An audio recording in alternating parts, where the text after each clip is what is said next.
I found out I was cut from my sister's wedding while I was on a ladder installing fairy lights for her backyard rehearsal after party. My phone buzzed in my pocket. I thought it was the caterer asking about outlets. It was a text from Jenna, no greeting, just a forwarded screenshot of a spreadsheet and a sentence. Hey, sorry, didn't make the final guest list. Capacity is a nightmare. Hope you understand. I stared at it so long my drill whined against the wood, burning a neat black crater like a punctuation mark. Understand? I built the pergola she's getting married under. I paid the deposit on the photographer when her card bounced. I dog-sat through 3 of her spontaneous self-care trips, and Venmo requested exactly none of it. When Mom had her knee surgery last year, I spent 6 weeks sleeping on a recliner and labeling pill organizers while everyone else posted "family is everything" on Facebook. And now I was a line item on a spreadsheet that got filtered out. I texted back, "No worries. Congrats." Then I carefully wrapped the fairy lights around the beam I'd paid for and climbed down so I wouldn't be tempted to swan dive into the hydrangeas. The group chat lit up minutes later. Jenna posted a boomerang of the pergola, my pergola, with the caption, "Can you believe this?" And Mom replied with 5 heart emojis, and so whimsical. My brother-in-law-to-be replied with a laughing emoji and a gif of someone popping champagne. Nobody noticed I didn't react. Nobody noticed I was standing 10 feet away, holding the ladder, covered in sawdust that smelled like my last good nerve burning. There's a familiar choreography to being the understanding one. You make yourself smaller. You say, "It's fine," like it's a party trick. You fold the hurt into useful shapes and pass them out as favors. I felt that reflex coil, ready to perform. And then something else, something quieter, cut the music. I opened my calendar, scrolled to the wedding weekend, and pressed and held until the little blue box trembled. Delete. In the blank space, I typed, "me," somewhere sunny, and laughed at how childish it looked. Then I searched flights like I was drowning, and the keyboard was a life ring. St. Lucia. Direct. Ocean Suite. 2 adults, the form asked. I clicked 1. When the confirmation email landed in my inbox, my chest loosened like a knot I'd been carrying since middle school. On the way home, I pulled into a drugstore and bought the cheapest pair of sunglasses on a spinning rack. In the parking lot, I took a selfie, the pergola a blur behind me, my expression not quite a smile, not quite a snarl. I posted it to Instagram with the caption, "Didn't make the final guest list, but did make the final boarding call #RSVP declined by me." Within minutes, my cousin Tara DM'd me. "Wait, are you serious?" I just sent a palm tree emoji. She typed, "Grandma is going to have opinions." I typed back, "She always does." As I pulled into my driveway, my phone rang. Mom. I let it go to voicemail. Her message was the usual mix of guilt sprinkles and frosting. "Sweetheart, Jen is so stressed. Can you please be gracious?" Be gracious.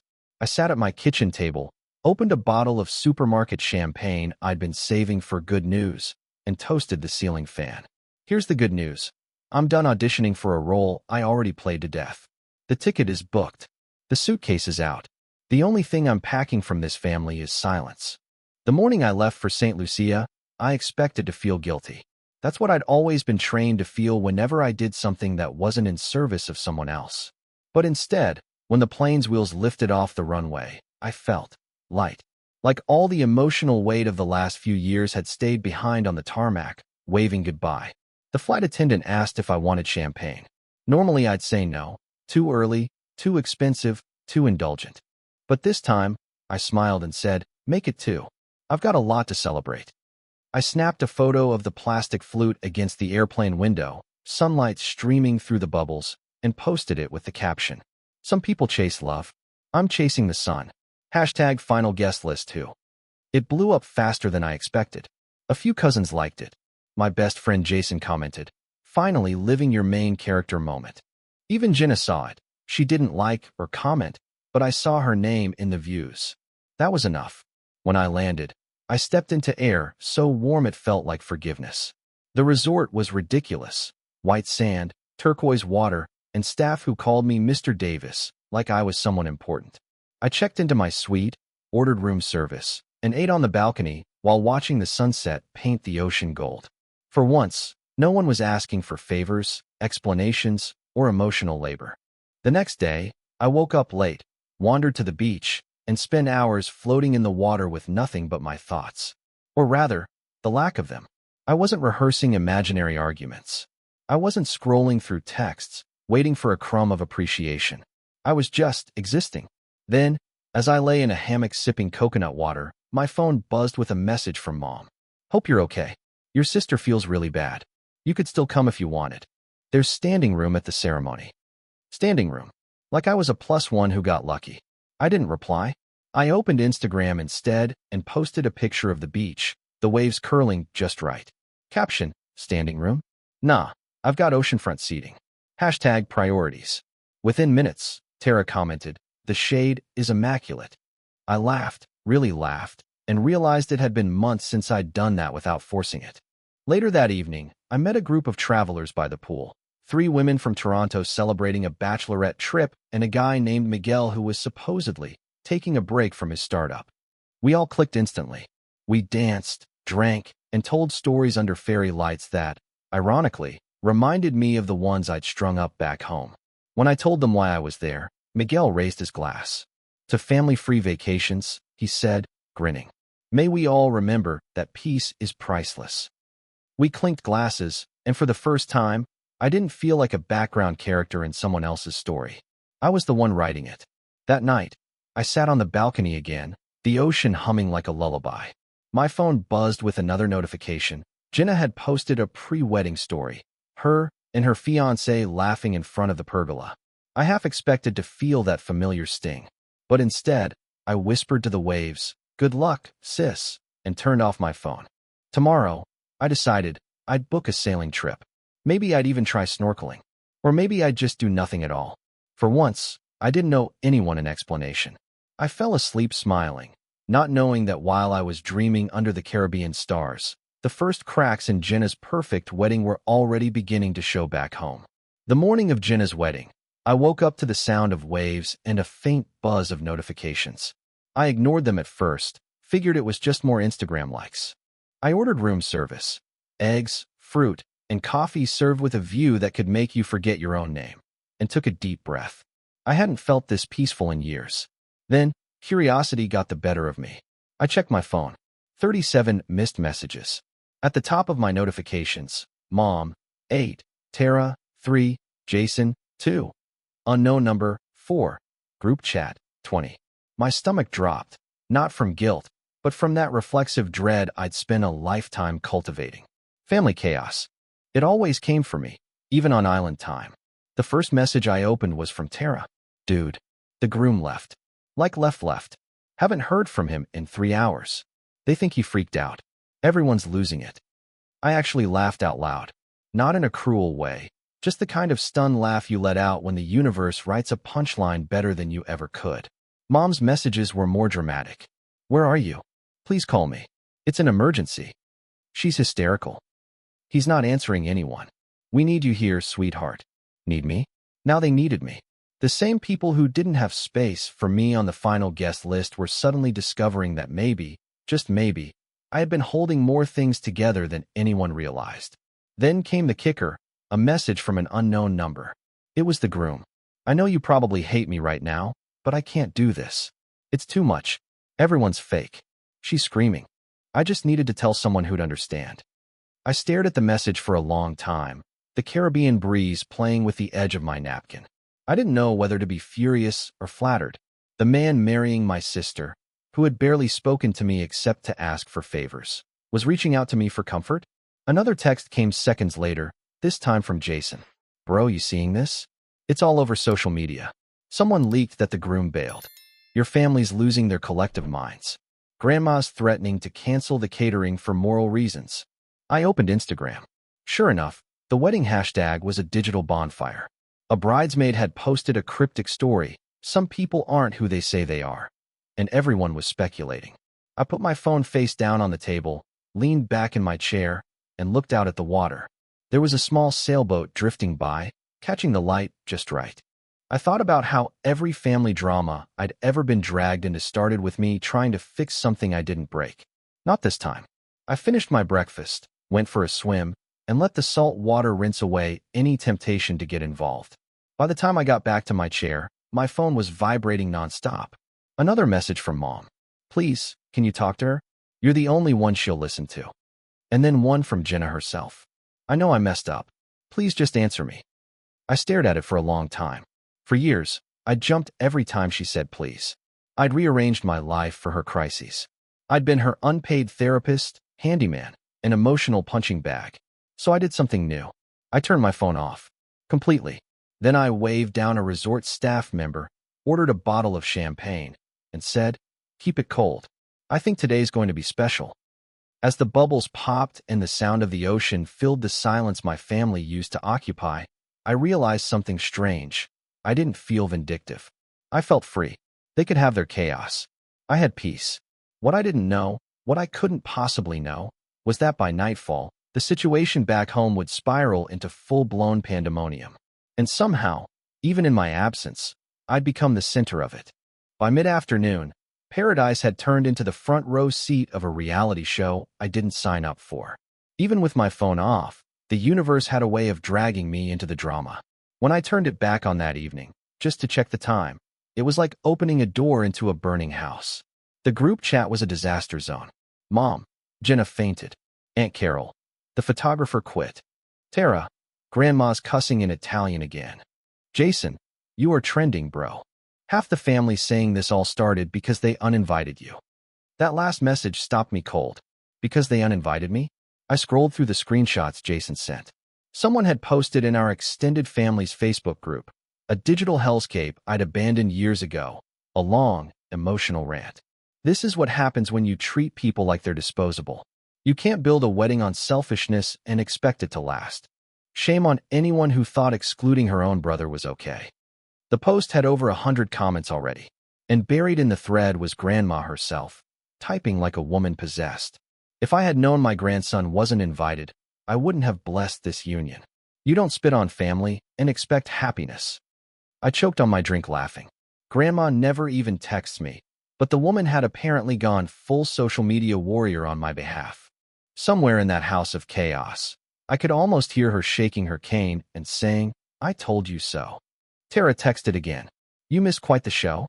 Groom's mom showed up uninvited and called your sister a manipulative brat in front of everyone. Aunt Carol tried to break it up, but slipped on the cake table. The caterers threatening to sue. Also, your dad's hiding in his car. It was like the world's messiest karma explosion, and somehow, for once, I wasn't the cleanup crew. I posted a photo of my view. Pink sky melting into teal water, the stem of a champagne glass glowing in the sunset. Caption: sending thoughts and prayers to whoever's running the family circus today. I'm fully booked. Hashtag peace over people. Jason messaged me almost instantly. You're going to start another war. I replied, let them. I'm finally Switzerland. Later that night, as I walked along the beach, my phone buzzed one more time. An unknown number. Against my better judgment, I answered. Hello. There was a pause, then a shaky breath. It's me, Jenna. I stopped walking. The sound of the ocean swallowed her words for a second. Mom told me where you were, she said. He's gone. Everyone's blaming me. Grandma won't look at me. And honestly, I deserve it. For the first time, I didn't rush to fill the silence. I let her sit in it. I just wanted to say, she continued, voice cracking, I'm sorry. For everything.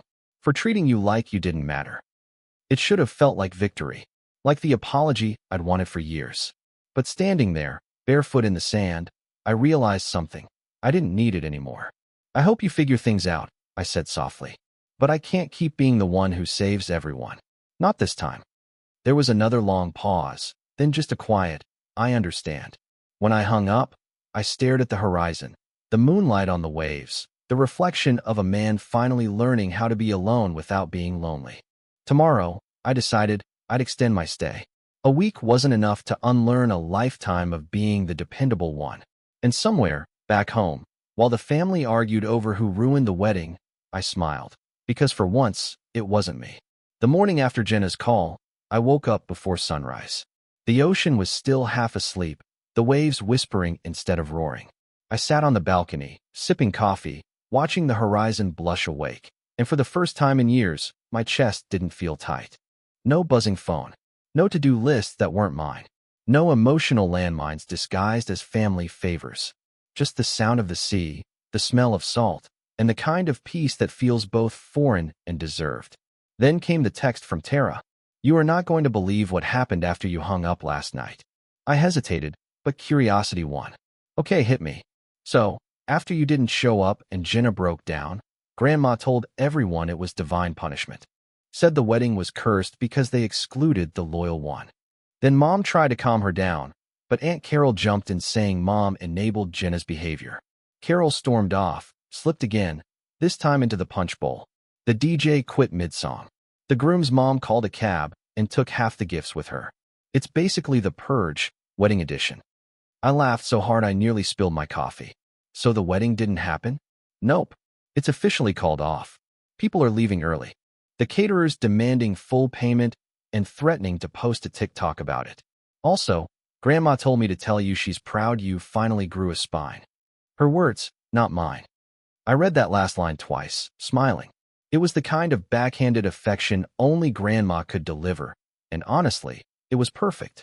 I walked down to the beach, the sand still cool under my feet, and ordered breakfast from the beach bar, mango juice, pancakes, and something called Caribbean sunrise eggs that were way too pretty to eat. My phone buzzed again, this time a message from the groom. Hey man, I'm at the airport. I saw your post yesterday. Wish I'd done what you did sooner. Thanks for not hating me. I thought about it for a moment, then replied. No hate. Just glad you figured out what you needed before signing up for something that wasn't right. Safe travels. I meant it. There was no bitterness left in me. Just the quiet satisfaction of knowing I'd finally stepped out of a storm I didn't cause. The rest of the day unfolded like a slow exhale. I took a catamaran tour with Miguel and the Toronto girls, and when they found out the full story, they made a toast to family drama that leads to self-discovery. We clinked glasses, laughed, and danced as the sun dipped into the sea. For a moment, the whole world felt like it had reset itself. That night, I sat under the stars, watching couples stroll along the beach. I wasn't jealous. I wasn't lonely. I was just me. Whole, finally. And then I made the decision that sealed everything. I called the front desk and said, I'd like to extend my stay for another week. The clerk smiled through the phone. Same room. Yes, I said, smiling back. Same room. Same piece. As I hung up, I realized something. Happiness doesn't always look like reconciliation or grand gestures. Sometimes, it looks like sitting alone under a Caribbean sky, finally realizing you don't owe anyone your peace just to keep them comfortable. Tomorrow, I'd post another photo. Not for attention, just as a quiet statement. A picture of the ocean at dawn, captioned simply, found what I was never invited to, peace. And this time, I wouldn't care who saw it. By day 3 of my extended vacation, I had fallen into an easy rhythm. Sunrise swims, long naps, and drinks with strangers who felt more like family than my actual relatives ever had. The sky was blindingly blue, the kind that looked photoshopped, and my biggest decision of the day was whether to sit by the infinity pool or the beach. But peace never stays unbothered for long. Not when your family is addicted to drama. It started with another text from Tara. So, there's a rumor going around that you paid the groom to leave. I nearly snorted rum punch through my nose.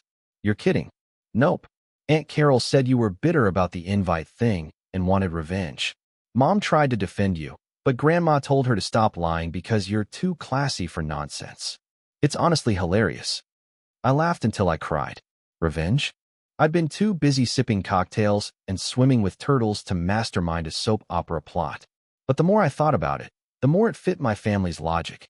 If something went wrong, surely I had to be involved. Still, curiosity made me open Facebook again. Big mistake. There it was, an entire thread debating whether I'd sabotaged the wedding. Some cousins were defending me. He's the nicest guy ever. Others weren't so kind. You never really know people. And in between the chaos, Grandma dropped another bomb. Maybe if everyone treated him better, he wouldn't have needed to disappear to paradise. One simple sentence, and she ended the debate. Iconic. That night, I went to a beach bonfire organized by the resort. There was live music, locals dancing barefoot in the sand, and someone passing around roasted plantains. I ended up next to a woman named Lila, a travel photographer from New York who was also on a break from her family's nonsense. We hit it off immediately. She had the same dry humor and the same tired expression of someone who'd spent too many holidays pretending to enjoy small talk with relatives she didn't like. When I told her about the wedding fiasco, she didn't gasp or pity me. She just grinned. "Sounds like you escaped a sinking ship before it left the dock," she said. We toasted to that, with rum punch so strong it could erase generational trauma, and spent hours talking about everything except our families. By midnight, the bonfire had burned low, and the ocean shimmered like black glass. Lila looked at me and said, "You know, you should turn this whole mess into a story. Something like, the time my family uninvited me and Karma RSVP'd instead." I laughed. "That's actually perfect." When I got back to my room, I checked my phone again, one new voicemail from Mom. Her voice was quieter this time. "I don't expect you to come home early. I just wanted to say I'm sorry for how things went. You didn't deserve that. And for what it's worth, I think Grandma's right. You finally learned to live for yourself." For a moment, I just stood there, listening to the sound of her voice against the background of waves. No anger, no resentment, just the soft ache of years of misunderstanding slowly dissolving. I texted back, "Thanks, Mom. I'm okay. Really." And I meant it. When I finally crawled into bed, I realized something strange. My family's chaos no longer exhausted me. It entertained me, because now, I was just an observer, not a participant. Tomorrow, I'd probably go snorkeling again. Or maybe take Lila up on her offer to explore a nearby waterfall. Either way, I wasn't going back to being the guy who fixed other people's messes. Not now. Not ever. And somewhere deep down, I knew this wasn't just a vacation anymore. It was a rebirth. The next morning, I woke to sunlight pouring through the curtains and a notification that my post from last night had gone viral. My photo of the sunrise, captioned, "Found what I was never invited to, peace," had somehow found its way beyond my circle of friends. Strangers were commenting things like, "Good for you, King," and "This is the kind of energy we need in 2025.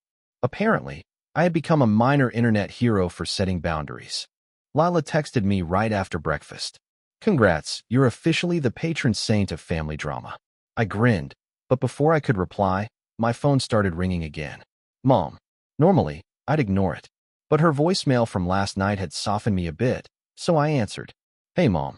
Her sigh came through the line like static. "Oh, thank God. You're safe." "Safe? I'm in a hammock with a mango smoothie. What could possibly?" "There was a fight," she interrupted, voice trembling. "Between your dad and Carol. She accused him of covering up for Jenna, and then your uncle got involved, and now no one's speaking to anyone." I pinched the bridge of my nose. "Mom, I love you, but that sounds like a problem for literally anyone who isn't me." "I know, sweetheart. I know," she said. Everyone's blaming everyone else, and somehow your name keeps coming up. They say if you'd been here, it wouldn't have fallen apart." I laughed quietly. "That's rich. I wasn't invited, remember?" She sighed again. "That's why it hurts. They're realizing too late that you were the glue." The words hit harder than I expected. I wasn't sure whether to feel vindicated or sad. Maybe both. "I'm not glue anymore, Mom," I said finally. "Glue gets used up holding broken things together. I'm done with that." There was a pause on her end, and then, softly, "Good. I'm proud of you." When we hung up, I felt something I hadn't in a long time. Peace without guilt. The world didn't collapse because I refused to fix it. It collapsed because it was built wrong. Later that afternoon, I ran into Lilo again. She was heading out to a coral reef dive and invited me to join. I hesitated for about 2 seconds before saying yes. Underwater, the world went completely still. Fish in every color I'd ever seen glided past coral that looked like spilled paint. It was silent, weightless, endless, like the universe was reminding me how small family drama really is. When we surfaced, the sun was dipping low and the boat rocked gently. Lila smiled at me and said, "You look like someone who just got baptized in salt water and sanity." "Maybe I did," I said. Back on shore, I turned my phone on again, because of course, there was more chaos. A text from Tara. "Grandma's calling a family meeting next week. She wants everyone to apologize to you. You might actually get the redemption arc you deserve." I laughed, shaking my head. "Not interested," I muttered. Instead of replying, I posted another picture. Me and Lila on the boat, both of us laughing mid-splash. Caption, The best part of starting over is realizing you never needed permission to begin. Hashtag uninvited but unbothered. The comments flooded in. Even a few cousins chimed in, ones who used to ignore my messages at holidays. Suddenly, everyone wanted to be on my side. But for the first time in my life, I didn't need anyone's side. I had my own. That night, Lila and I had dinner by torchlight. The waves crashed softly nearby, and I realized how surreal it was, that I could be this happy while my family's world burned. She raised her glass. To surviving the people who thought we couldn't live without them. I clinked mine against hers. And thriving anyway. Somewhere out there, my family was probably dissecting my posts, arguing, blaming, and rewriting history. But I didn't care anymore. I wasn't part of the story they were telling. I was writing my own. By the end of the week, my tan had deepened, my phone battery stayed perpetually low, and my stress level had dropped to near extinction.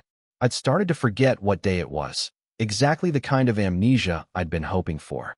But family drama has the persistence of glitter. It sticks even after you think you've washed it off. I woke up one morning to a dozen missed calls and a single text from Tara that made me choke on my coffee. Grandma just told everyone she's rewriting her will. You might want to sit down. Apparently, in a moment of pure, chaotic wisdom, Grandma had gathered everyone at her house the night before. According to Tara, she'd slammed her cane on the table and declared, "I'm not leaving a dime to anyone who treats family like furniture they can rearrange." Then she'd added, "Except him, the only one who still has a heart." By him, she meant me. I couldn't decide whether to laugh or cry. Grandma had always been dramatic, but this was Shakespearean-level justice. A few hours later, I got another message, this time from Jenna. Just reading her name made my stomach twist. "Hey, Grandma's serious. Everyone's freaking out. They're saying you turned her against us. Please, can we talk?" I stared at the screen, thumb hovering over the reply button. The old me would have jumped in to smooth things over, to reassure her that I didn't want revenge. But I remembered all the times I'd done that before, how every apology I gave was just an invitation for more hurt. So instead, I sent, "There's nothing to fix, Jenna. You made your choices. So did I." A few minutes later, another message popped up. "I miss you." That one stung. Not because I wanted to hear it, but because it came too late. I didn't reply. I put my phone down, grabbed my snorkeling gear, and joined Lila for another dive. Under the waves, everything made sense. There were no texts, no guilt trips, no carefully crafted family dynamics to navigate. Just breath, water, and light. When we came back up, I felt like a new person. Lila noticed it immediately. "You look lighter," she said. "Like someone just deleted a few people from your emotional contacts list." I laughed. That's exactly what I did. That evening, I checked my messages one last time. There were frantic updates from Tara about the fallout. Aunt Carol storming out, Mom crying, Jenna disappearing from social media for a bit. But the one that hit me most came from Grandma herself. "You did the right thing, boy. Sometimes love means walking away. Don't let them drag you back into the mud. Proud of you." Gee. I sat there staring at that message for a long time. Grandma had always been the loudest critic, the strictest voice. To hear her say proud felt like something inside me finally locked into place. I posted one more picture that night. A shot of me and Lila laughing at a beach bar, neon lights flickering across our faces. Caption, "Not every ending needs closure. Some just need peace." Then I turned my phone off again, fully, finally. The world could spin on its own for a while. My family could fight, rewrite history, or make me the villain in their group chats. I didn't care. Because right there, under the Caribbean moon, with salt on my skin and laughter in my chest, I realized something life-changing. The moment you stop needing their approval, you become unstoppable. A few days later, I was lying in a hammock, the waves humming like background music, when my phone rang one final time. It was Mom again. For a second, I thought about ignoring it, but something in me said to answer. Her voice was calm this time. "Sweetheart, I just wanted to say we're all okay. Things are messy, but we're talking." Even Jenna. She's staying with Grandma for a while. "I think everyone finally realized how unfair we were to you." I stayed quiet, letting her words settle. Then she said softly, "We miss you, but I understand if you're not ready to come back. Just know the door's open." For once, there was no guilt in her tone. No pleading, no subtle manipulation, just honesty. "Thanks, Mom," I said. "I'm happy here. I'm finally breathing." She sniffled, but there was a smile in her voice. Then keep breathing, honey. You've earned it. After we hung up, I watched the sunset melt into the horizon. I realized I wasn't angry anymore. Not even a little. I'd forgiven them. Not for them, but for me. That night, Lila and I danced barefoot in the sand. For the first time, I didn't feel like the dependable brother, or the black sheep, or the family scapegoat. I just felt like me. And for once, that was enough. On my last morning in St. Lucia, I walked down to the beach before dawn. The sky was painted in soft pink and gold, the kind of quiet beauty that didn't need an audience. I stood where the water met the sand and let the waves wash over my feet. A small, wordless goodbye. My phone buzzed once, a photo from Grandma. It was her garden, blooming. The caption just said, "Life grows again." I smiled. That felt right. I didn't rush to check flights or think about home. I just breathed, feeling the sun on my face. The past few weeks had stripped me down to something simpler. Not the fixer, not the forgotten sibling. Just a man who finally knew his worth. Lila joined me, holding 2 coffees. "So," she asked, "heading back today?" I looked at the horizon, then shook my head. "Maybe tomorrow. Maybe next week. I think I'm staying a little longer." She grinned. "Good. The world's too big to run back to small places." As the sun rose, I took one last photo, footprints leading into the water, and posted it with a final caption. I didn't miss the wedding. I found my life instead. #finally free. And with that, I put my phone away, turned toward the ocean, and walked forward, no longer leaving something behind, but moving fully, finally, into my own peace.